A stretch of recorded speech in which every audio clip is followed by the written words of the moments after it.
제가 근간에 좀 유익 있게 잘 보는 섹터가 몇 개가 있어요. 첫 번째가 뭐냐면 중국의 그 위드 코로나 정책으로 인해서 지금 제조업 경기가 살아났다고 보고 있는 게 세계적인 경제 전문가들의 견해거든요. 근데 제가 생각해도 중국의 제조업은 좀 살아나는 것 같아요. 자, 중국의 제조업이 살아나게 되면 뭐가 살아나냐면 철강. 그죠? 철강이 살아나게 되고 구리, 금속, 라고 비금속, 광물 얘네들이 살아나게 돼요. 물론 어제 잠깐 살펴보니까 미국이 이제 중국 히토류를 안 쓴대요. 뭐 일본하고 이렇게 뭐 얘기하는 것 같기도 하고 다른 나라하고도 많이 협력을 하더라고요. 그래서 뭐 히토류 관련주가 움직일지 않을지 모르겠는데 어쨌거나 히토류도 광물이죠. 티플렉스도 광물이에요. 자, 철광, 구리, 금속, 비금속 이쪽 섹터는 무조건 관심 있게 보셔야 돼요. 중국 경기가 살았다 살아날 건데 이 친구들의 이치가 월봉에서 높질 않아요. 우리가 주식을 이해할 때는 항상 아주 간단한 원리를 갖고 있다고 그랬죠. 매집이 있고 상승이 있고 하락이 있고 매집이 있는데 철강이라든가 구리라든가 뭐 광물 같은 경우 금속, 비금속은 다 여기 있어요. 아직 여기를 못 갔다는 거예요. 아까 알려드린 대로 막 여기 떼어있는 애들 지금 막 그 AI 챗봇이가 떼어있는 애들 얘는 여기 있는 게 아니라 여기 있다는 거죠. 나중에 그러한 이슈가 제대로 불붙었을 땐 여기 간다는 거예요. 물론 이런 친구들 AI라든가 이런 친구들 로봇은 성장주고 철강이나 이쪽은 되게 가치주로 보거든요. 그래도 이쪽 친구들이 앞으로 크게 여기를 따라갈 수 있다. 이렇게 보시면 되고 또 하나 근간에 좀 성장주 중에 주목받는 섹터. 그러니까 지금 시장에서는 어떻게 보는지 모르는데 제 생각은 지금 많은 분들이 이제 메모리 반도체에 대한 그 어떤 걱정을 많이 하고 계시거든요.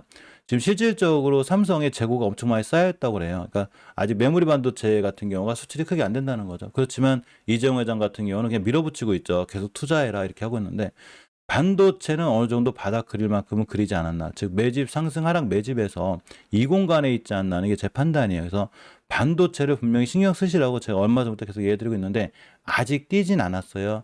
물론 AI와 관련된 반도체는 다 떴어요. 자, AI와 관련된 챗 GPT 있죠. 요거와 관련된 반도체는 다 떴어요. 그런데 역시나 AI 챗 GPT 관련해서 아직 안 뛴 애들이 몇 개가 있고 요게 중간에 있는 애매한 애들이 있어요. 처음에 여기 샀으면 좋았는데 여기서 못 사는 바람에 중간에 있는 애들이 있어. 얘네들도 좀 관심 있게 보실 필요가 있어요. 아직 더 갈 자리가 있다는 거죠. 예를 들면 이런 거예요. 위성 관련주도 앞으로 우리가 관심 있게 봐야 되는데 이 중간에 있는 애를 가만히 살펴보면 차트로 보면 이런 거죠. AP 위성은 정고점 근처를 가고 있어요. 자, 보겠습니다. AP 위성은 이 월봉에서 보면 제가 여기서 얘기했거든요. 이런 자리에서 앞으로 위성 관련주가 좋아질 거니까 믿고 참고 보세요 했더니 쫙 올라갔죠. 그래서 월봉 전 고점에 있기 때문에 얘를 사기가 보통 불편한 게 아니에요. 물론 전고점을 뚫어주고 날아갈 수도 있고 더 올라갈 수도 있긴 하지만 내가 사고자 하는 위치는 여기였어야 되는 거죠. 제가 여기서 얘기했으니까 여기였어야 되는 거예요. 지금 사기는 못 사는 거죠. 무서워서. 어떻게 사? 날아가는 내비 두는 거예요. 그런데 똑같은 위성 관련주라 하더라도 세트락 아이는 아직 월봉 전고점을 못 찍었을 뿐더 중간에 있는 거죠. 좌측선 중간에 있기 때문에 애매한 거예요. 물론 세트랙 아이도 여기서 샀어야 되는 거예요. 제가 얘기할 때 여기가 어디냐면 이거 월봉이고 일봉에서 보면 여기예요. 여기서 사시라고 그랬죠. 그럼 지금 룰루라라 수익권에 있겠죠. 21선만 안 깨면 홀딩. 신규로 들어가더라도 20 근처가 되고 여기는 손절할 필요가 없어요. 여기서 주식을 건드렸을 땐 손절할 필요가 없이 그냥 꾸준히 모아가면 되는데 여기는 손절을 갖고 하셔야 되는 거예요. 즉 월봉에서 최고점은 아니지만 최저점도 아니라는 거죠. 우리 송지상개미TV의 장점은 그거죠. 주식을 최대한 싸게 사요. 싸게 산 다음에 그냥 믿고 참고 기다리는 거예요. 그럼 다 이런 자리 가요. 자, 이걸 중간에 있다고 하는 거죠. 그런데 반도체 관련주는 물론 중간에 있는 것도 있긴 많지만 대체적으로 바닥에 있는 애들이 굉장히 많아요. 반도체에 대한 이슈는 이런 게 있어요. 자, 미국이 28일부터 50점 반도체 보조금 신청 접수를 받습니다. 물론 삼성하고 SK가 받을지 몰라요. 근데 미국은 조건이 하나가 있어요. 어떤 조건이냐면 중국에 더 이상 쉽게 얘기하면 중국에 더 이상 반도체 투자하지 말라는 거예요. 우리나라에만 투자해라. 우리가 보조금 줄 테니까 이런 제약 조건이 있는 상태에서 보조금을 주려고 하고 있습니다. 이건 그냥 참고로 알고 계시고 어제 엔비디아가 그냥 날아갔어요. 야, 대단하죠. 엔비디아 AI의 최대 수혜주가 된다는 거죠. 올해만 한 50% 올랐죠. 반도체 관련주죠. 그죠? 실적이 그 예상보다 잘 나왔고 예상을 상회해버렸어요. 정규 장서 14% 폭등을 했습니다. 우리나라도 지금 반도체에 대해서 굉장히 밀어붙이고 있죠. 조특법이라든가 여러 가지 세체들 감면이 있어요. 2차 전지 이런 거에 반도체, AI 전부 다 집중 투자할 건데 문제는 AI 관련주 중에 엄청나게 높은 게 많아요. 막 코난이라든가 오픈엣지라든가 사지 마요. 물론 단타 단계 하실 분은 사셔도 되는데 잘못 물리면 큰일 나요. 2차 전지 관련주 중에서도 굉장히 높은 게 많아요. 대신에 AI 관련주 중하고 2차 전지 관련주 중에서도 아직 안 올라간 애들이 있어요. 낮은 저점에 있는 애들이 있단 말인 거죠. 그래서 사시더라도 AI나 2차 전지를 사시더라도 낮은 애들을 사라는 거예요. 이 종목들은 제가 멤버방에서 다 얘기해드렸어요. 우리 멤버님들은 제가 다 선별해드렸으니까 그 친구들 위주로 사시는 게 좋고, 마지막에 이제 반도체인데, 첫 번째가 반도체인데 마지막이 아니라 반도체 관련주는 또 그렇게 크게 올라간 종목이 없고, 여기에 원전이 있는데, 원전 관련주 제가 예전에는 싫어했었지만, 죄송해요. 제가 싫어한다는 게, 예전에 원전 관련주는 어디 있었냐면, 이게 매집이 있고 상승이 있고 하락이 있고 매집이 있었는데, 원전 관련 다 여기 있었어요. 여기 다 이런 데 있었어. 근데 이제는 중간쯤에서 돌아나간 애들도 있고, 네코프로처럼 또 바닥에 있는 애들이 있어요. 원전은 슬슬 우리가 신경 쓸 때가 됐다. 제가 원전을 안 본 지가 1년 반이 넘어요. 근데 전부 다 많이 떨어졌거든요. 제가 조심하라고 그랬죠. 그래서 원전 관련주가 착 떨어졌는데, 이제는 원전 관련주 중에 바닥에 있는 애들 관심 가져야 되고, 특히 반도체 관련주들은 바닥에 있는 애들이 굉장히 많기 때문에 지금부터 우리는 반도체 관련주에 좀 신경을 쓰는 게 어떤가라는 말씀을 드려봅니다. 투자 등급도 상향해버렸어요. 엔비디아를. 문제 엔비디아를 지금 쫓아갈 수는 없죠. 많이 올랐으니까.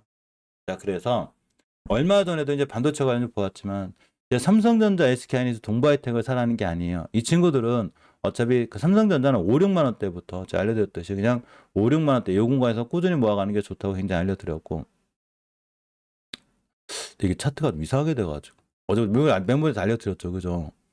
차트가 제가 쏙 마음에 드는 차트가 아니라 내가 변경을 뭐가 잘못한 것 같아. 뭐 잘못 건든 것 같아. 너 왜 이렇게 됐니? 미안하네.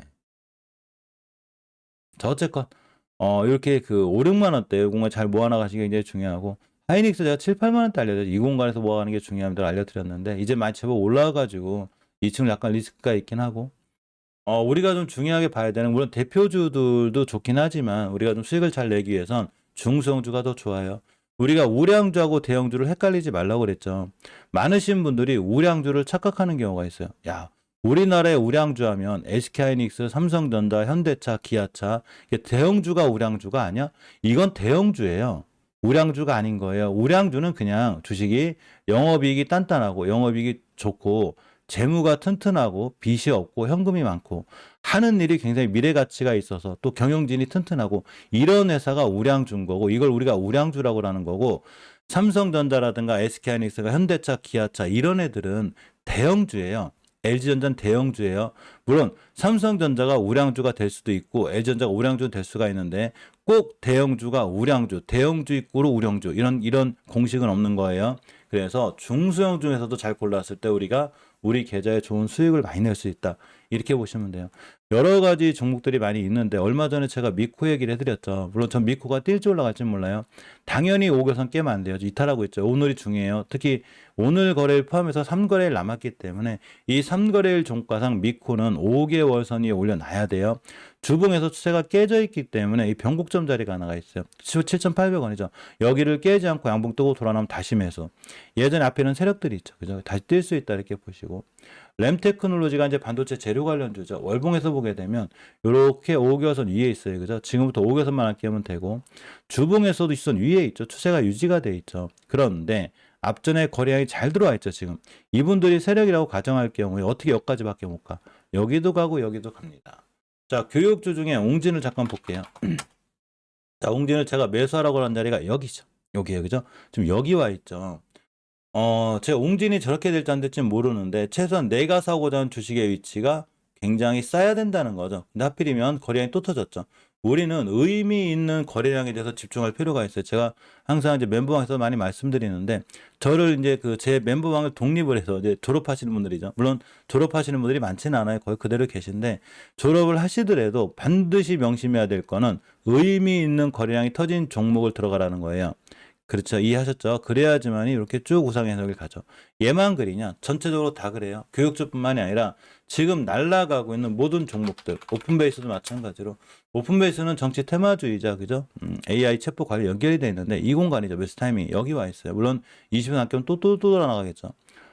결론적으로 무슨 얘기하라는 거냐면, 램테크놀로지를 사려면 지금 사라는 거예요. 월봉 바닥에 있을 때 5개선 깨지 않는 선상에서, 그래야지만이 여기도 가고 여기도 가겠죠.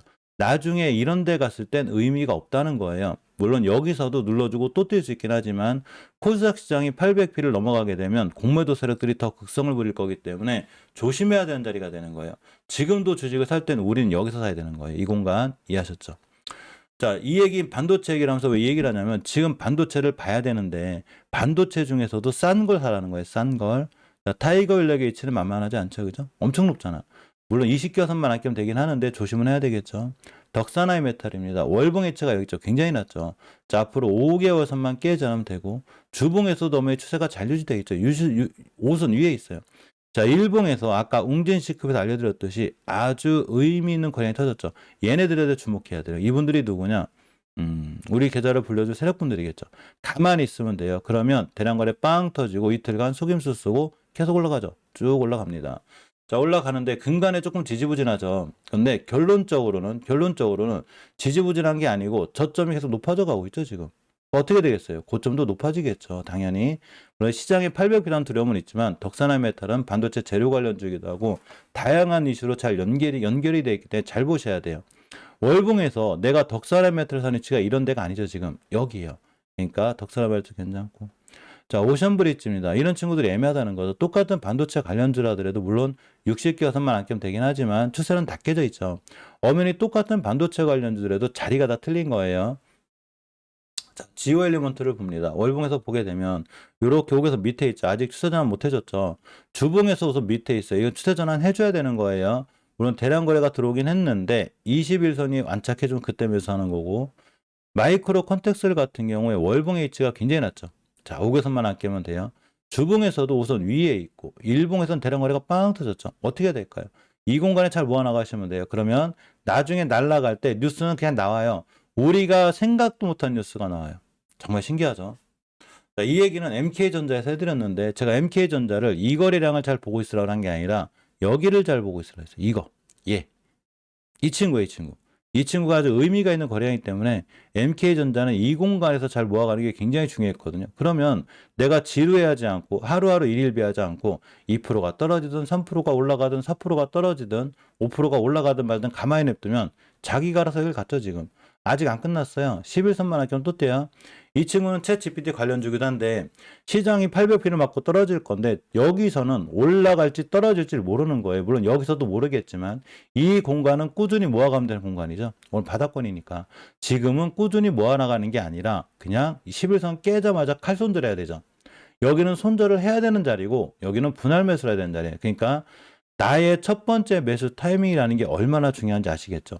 내가 첫 진입을 어디서 하느냐에 따라서 굉장히 마음이 편한가 불편한가가 결정이 되게 돼요. 물론 MK전자는 아까 알려드렸는데 제 중간에 있는 종목들이 있다고 그랬죠. 챗 GPT 관련주들은 이렇게 매집 상승 과정에서 고점을 찍은 애들이 있고 중간에 있는 애들이 있어요. 근데 이 친구들이 MK전자 같은 여기가 중간인지 아닌지는 아무도 모르는 거예요. 제 생각인 거죠. 그래서 어떤 결론을 갖고 대응하셔야 되냐면 20개선 15,200원대를 훼손하면 안 돼요. 특히 이번 달 거래일이 3거래일밖에 안 남았기 때문에 여기만 깨지 않으면 순간 2만 원을 가요. 빵 때린다는 얘기인 거예요. 즉 11선 기준으로 매수 깨면 손절 이렇게 하시면 돼요. 자, 테크잉이 거래량에 변화가 생겼죠. 금방 제가 의미 있는 거래량에 대해서 잘 보기 시작했죠. 월봉에서 바닥 탈출형이에요. 해도 너무하지 않아요? 여기가 코로나 때 너무하죠. 너무 많이 떨어진 거예요. 반도체 종목들 중에 이런 게 있어요. 자, 5개월 선만 깨지 않으면 되고 주봉에서 5선 위에 있죠. 자리가 이쁩니다. 일봉에서 보면 거래량 터졌죠. 오늘 같은 날 음봉이나 떨어지면 다음날 매수죠. 월이나 화요일 다음 주에 보시면 됩니다. 자, ISC죠. 높죠, 자리가. 높아요. 20개월 선만 안 깨면 되지만 굳이 이런 데 있는 애들도 많은데 테크잉을 비롯해서 뭐 덕산하면 이런 데 있는 애들 많은데 굳이 얘를 모험을 걸고 살 필요가 없다는 거예요. 물론 정고점 뚫고 날아가 그럴 수도 있어요. 그렇지만 주식은 안전하게 하는 거죠. 자, 해성DS도 우측산이죠. 5개선만 깨지 않으면 되지만 역시나 위험하다 보시고. 자, DNF입니다. 추세가 좋죠. 앞으로 5개선만 안 깨면 돼요. 주봉에서 보게 돼도 역시나 5선만 안 깨면 되고. 일봉에서 보면 엄청나게 좋은 큰 거량이 터지진 않았지만 꾸준히 우상향하고 있죠. 그죠? 자, 그래서 꼭 이런 친구 제가 지금 말씀드린 종목들 뿐만이 아니라 이제 PMC는 날아다니고 있고 미코도 그리고 샘CNS도 역시나 앞전에 아주 의미 있는 거량이 들어왔기 때문에 이 정도 공간에서 무서워하지 말고 잘 모아가는 게 중요하고 마이크로 프렌드도 마찬가지고 지금 메카로 난리가 났죠. 벌써 메카로 사실 옛날에 이 바닥권에서 보고 있었거든요. 여기서 많이 올라왔어요. 이제 여기서 놀고 있으니까 이 반도체 재료 이제 반도체는 크게 이제 섹터가 세 개로 나눠요. 재료 쪽이 있고 장비 쪽이 있고 부품 쪽이 있어요. 우리는 이걸 소부장이라고 하죠. 그래서 소부장. 이 반도체 비메모리 반도체 쪽도 있는데 비메모리 반도체 쪽에서도 여러 가지 종목들을 보면 지니틱스 같은 애들 보면 땡땡이 생겼죠. 이런 친구들. 어버브 반도체 거량 터졌죠. 지금 거량 터졌고 월봉에서 보면 목표가를 찍긴 했는데 5주선만 깨지 않으면 비메모리 반도체 중에 또 어버브 반도체 하면 대단해요. 그러니까 이렇게 20일선 깨지 않으면 다시 매수죠. 시그네틱스 마찬가지고 코아시아 코아시아 많이 올랐고 그죠? INC라든가 여러 가지 종목들을 잘 보시면 아직도 주성 엔지니어링이라든가 아직도 갈 친구들이 굉장히 많다는 거예요. 대표적으로 반도체 장비주 중에는 주성 엔지니어링이 굉장히 강한데 실제로 5개선 위에 있긴 해요. 추세는 우하향 중이긴 해도 턴해주고 있죠. 물론 5개선을 깨면 안 돼요. 그래서 깨 무너지긴 하고 대신에 깨지만 않는다면 날아갈 거고 YIK를 제가 여기서 알려드렸죠. 그죠? 여기서. 근데 빵 때렸죠. YIK가 안 끝났죠. 그래서 이런 친구들을 앞으로도 우리가 관심 있게 잘 보실 필요가 있습니다. 어떤 종목을 사기 전에 우리는 항상 관종에 넣어놓는 습관이 필요한데 저 같은 경우 YIK를 예전에 한번 넣어놓은 적이 있어요. 그리고 멤버님한테도 한번 알려드렸거든요. YIK가 지금은 이 거래량이 크지만 얘를 잘 보고 있으라 했어요. 얘, 이 친구예요. 이 친구가 저점 찍자마자 세력들이 들어왔죠. 그런데 옆으로 가는 이 공간 여기서 매수해요. 어딜 갔냐? 빵 때렸어요. 저도 깜짝 놀랐습니다. 땡땡이 생겼죠, 이 친구. 잘 보셔야 돼요, 오늘. 잘 보시고. 꼭 이런 친구들뿐만이 아니라 많은 좋은 친구들이 우리한테는 있어요. 우리 멤버방에도 있고 제 멤버한테도 이따 다시 한번 설명을 드리겠지만 반도체 관련주는 지금부터 무조건 관심 있게 보고 도는 게 좋다. 특히 오늘 시장에서 굉장히 강할 수 있는 확률이 있어요. 물론 금요일이라 시장이 좀 약할 수는 있는데 반도체 관련주들은 오늘이 아니더라도 제가 항상 농담으로 재밌게 하는 얘기가 있거든요. 멤버들 오늘 우리 종목들이 오늘 안 뛰면 내일 뛰고 내일 안 뛰면 내일 모레 뛰고 내일 모레 안 뛰면 다음 주에 뛰고 다음 주에 안 뛰면 다음 달에 뛴다라고 알려드려요. 무슨 얘기냐면 하루하루 일희일비하지 말라는 얘기인 거예요. 믿고 참고 가만히 있는 것 주식은 이게 굉장히 중요합니다. 자, 물 한 잔 먹고 HF 좀 볼게요.